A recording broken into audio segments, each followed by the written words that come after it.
these are big communities. I mean, these are roughly 200 unit communities. How, at the age of 21, are you assembling the team? Because Yeah. I'll preface this. A lot of people say, hey, multifamily is the same as single family. And I really disagree with that. In Yeah. general mechanics, yeah, I guess it's the same, but it's not. Like, as multifamily, there's a lot of components that come into play. You're buying a business, and that business is worth only what the business produces in income or NOI. Single family is different because it has intrinsic value to owner occupants, not just investment purposes. Mm. So that requires certain very specialized team members, whether it's the actual operators, property managers, the asset managers, the KPs. Yeah. You get your lending team, and you get your due diligence team, and then you get your acquisitions team, and all that. So to get in these deals, how did you approach that? Yeah, it's a great question. So obviously for us, in me being young, I had a lot of limiting beliefs that I really had to overcome. That was the first hurdle that we had to jump. And the way that we did that was first and foremost educating ourselves. So I read the best ever apartment syndication book by Joe Fairless. That's really what set the foundation of what we now know. And then that book let us know that we needed to find a mentor. So once we learned that, we started looking into, multifamily, different mentorships and mastermind groups that we could join. We came across a few, and eventually you joined one. It was a lot less expensive than the one that we ended up joining. The first one was, again, on top of the best ever book. It really helped us learn a lot about the ins and outs of syndication. And then after that, we joined one a little bit more expensive, but what we were paying for was really a network Mm-hmm. versus the knowledge, which you can really find most, not everything, but most of it for free. This was more specialized, and at the end of the day, it brought the network. So the multifamily group that we joined was called Think Multifamily. I'm not sure if you've heard that, Chris, Yeah, but yeah. cool. So it comes with a partner that you can partner with, Mark Kenny. He's our KP on our deals. And then in the group, it's an ecosystem. Really, I like to consider it a family where I have partners who can help with earnest money. They're helping find deals. They can help raise capital, sign on loans if I need that. But typically, Mark just does that.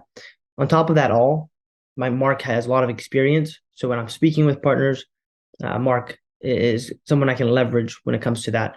So obviously I'm young, but Mark has a lot of experience. So they're not only investing with me, but they're partnering and investing with Mark.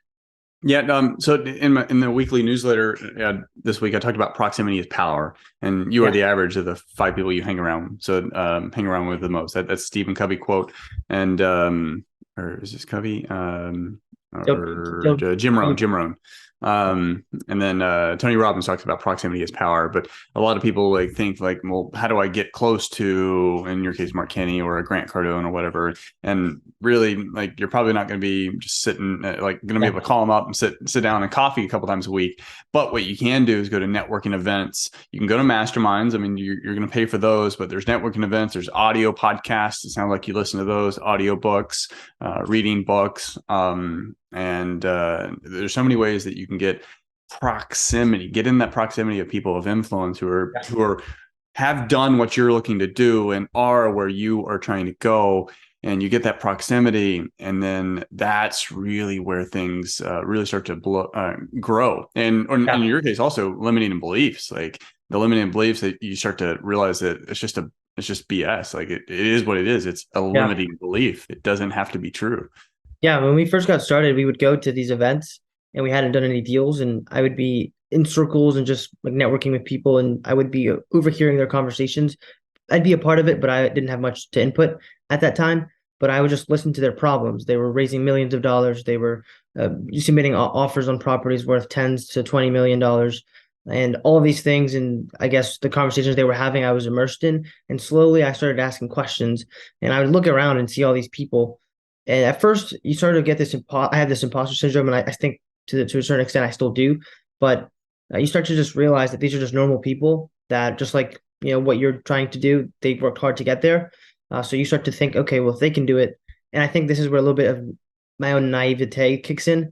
It's like I can do it too, and that's what really led to us just overcoming the limiting beliefs and saying, you know what, there's nothing really that, not to take anything away from them, but they kind of inspire me to be able to say, if they can do it, I can do it. So eventually, we just decided to go after our own deals, just like the lead sponsors in our groups were, instead of just co-sponsoring, for example. Things like that really were things that I was able to sort of believe on my own after spending time with people that were actually doing it. Yeah, I love it. I mean, imposter syndrome, when you're growing, I think a lot of us go through that. I've had it. Yeah. I remember, I don't recall having it in college when I started flipping houses, because I took a little weekend boot camp. It was how to buy pre-foreclosures. Yeah. So here I am, 21 years old. I'm like knocking on doors to people who are grown adults. Like, I mean, these are folks that are 40s, 50s, maybe 60s, and they're losing their home. And I'm like 21 years old. I have no job, and what credit I have is on a credit card that I just got in the mail. Yeah. And I'm like saying I'm going to buy their house. Like, how are they going to trust me? But I jokingly say I was dumb enough, and really, by jokingly saying dumb enough, I was humble enough to believe what my mentor taught me. And Yeah. I just did it.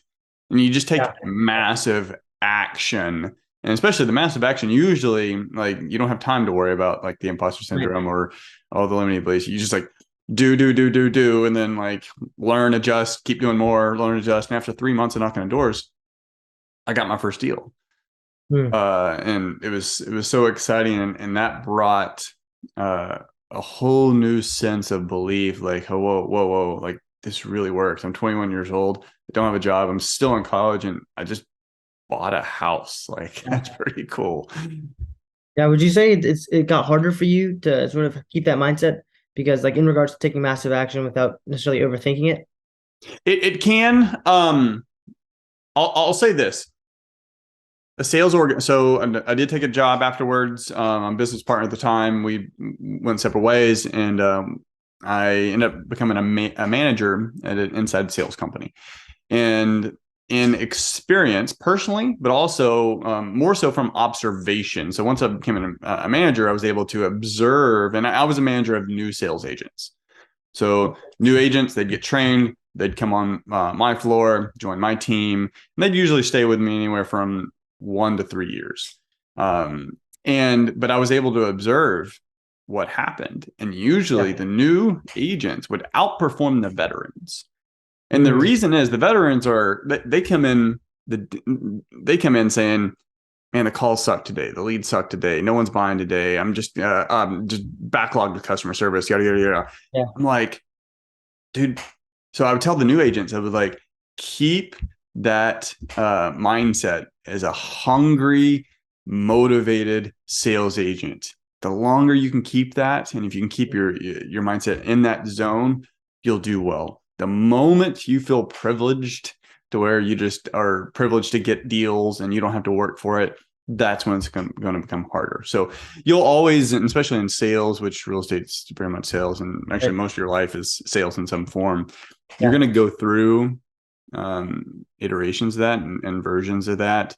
It's just, and even Grant Cardone talks about, like in his books, like some days he didn't feel motivated, but what does he do? Like, he gets after it anyway. Yeah. Robbins talks about it. Like, he gives himself, I think what he says, like, it's like a 15 seconds or 30 seconds. Like, he gives himself a little bit of time, feel down about something, a little frustrated about something, and then boom, snaps back out of it, get in zone, go after it. Mm. That's awesome. Yeah. I mean, like I think I haven't obviously been in business as long as you have, but I've it's like ebbs and flows, and I'd like it to just I'm interested to see if that's something that ever goes away, or is it something that you try to stay conscious of? So I appreciate you Yeah, sharing that. and I really would imagine if you talk to Elon Musk and Zuckerberg and like Ray Dalio, pretty much anyone, I would imagine their success over a long time frame really comes down to their ability to refocus when things get troubled. So whenever they have bad news or downtimes, whatever, it just sucks for a couple minutes, but they just get right back after it. And they're able to do that. And not everyone has the natural ability to do that as quickly as, say, maybe Tony Robbins, but it can be learned. And especially if you surround yourself with the right people, which that's really the important part, that proximity, that being around, successful people, because they'll put you in check. Like, you start making Yeah. excuses, they'll be like, man, shut the heck up. Like, get out there and do it. Stop being a baby. Right.